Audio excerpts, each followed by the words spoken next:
પ્રેમ જે સમયથી પણ મોટો હતો. એમની ગામનું નામ હતું મોઢેરા પાસેનું નાનું ગામ, જ્યાં સાંજે સૂર્ય મંદિરની છાયા લાંબી થતી અને જીવન ધીમે ચાલતું.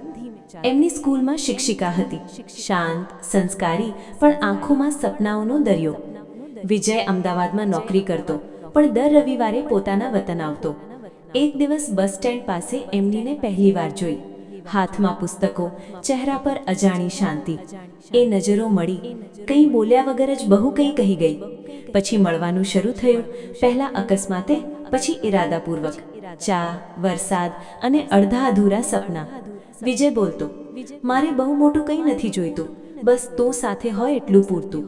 એમની હસીને કહેતી, પ્રેમ સરળ હોવો જોઈએ વિજય, બહુ ભારે નહીં. પણ જીવન હંમેશા સરળ નથી હોતું. એમનીના ઘરે ખબર પડી, શિક્ષિકા છોકરી શહેરના છોકરાને નહીં આપી શકાય. એ શબ્દો એમની માટે સજા જેવા હતા. વિજયના ઘરે પણ વિરોધ હતો. ગામની છોકરી ઓછું ભણેલી, જ્યારે એમની તો બાળકોને ભણાવતી હતી. બંને વચ્ચે અંતર વધ્યું, ફોન ઓછા થયા, પણ પ્રેમ ઓછો ન થયો. એમની રોજ મંદિર જતી, વિજય રોજ રાત્રે એ જ આકાશ જોતો. 5 વર્ષ વીતી ગયા. એમનીનું લગ્ન નક્કી થયું. વિજયને ખબર પડી અને એ દિવસે એ તૂટી ગયો. લગ્નના એક દિવસ પહેલા વિજય ગામ આવ્યો. રાત્રે મંદિર પાસે છેલ્લી વાર મળ્યા.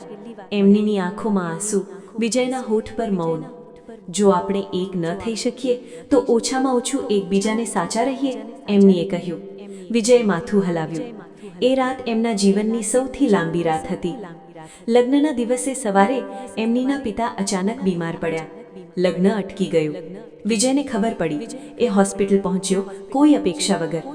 એમનીના પિતાએ વિજયને જોયો અને પહેલીવાર પૂછ્યું, તું એને સાચે ખુશ રાખીશ? વિજયની આંખોમાં આંસુ આવી ગયા. મારી આખી જિંદગી એની છે.